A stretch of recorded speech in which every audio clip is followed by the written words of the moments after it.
ಇಂದು ರಾಷ್ಟ್ರಪಿತ ಮಹಾತ್ಮ ಗಾಂಧೀಜಿ ಅವರ ಜಯಂತಿ ಅಂಗವಾಗಿ ಮೈಸೂರಿನಲ್ಲಿ ಗಾಂಧೀಜಿ ಅವರ ಪ್ರತಿಮೆಗೆ ಮುಖ್ಯಮಂತ್ರಿ ಸಿದ್ದರಾಮಯ್ಯ ಮಾಲಾರ್ಪಣೆ ಮಾಡಿದರು.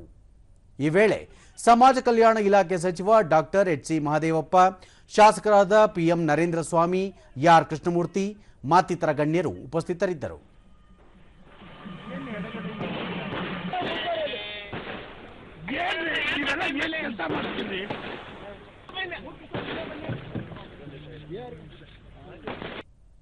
ಬಳಿಕ ಸಿದ್ದರಾಮಯ್ಯ ನಾಡಿನ ಜನತೆಗೆ ಗಾಂಧಿ ಜಯಂತಿ ಹಾಗೂ ದಸರಾ ಹಬ್ಬದ ಶುಭಾಶಯ ಕೋರಿದರು. ಮಾಜಿ ಪ್ರಧಾನಿ ಲಾಲ್ ಬಹದ್ದೂರ್ ಶಾಸ್ತ್ರಿ ಅವರ ಜನ್ಮದಿನದ ಅಂಗವಾಗಿ ಅವರನ್ನು ಸ್ಮರಿಸಿದರು.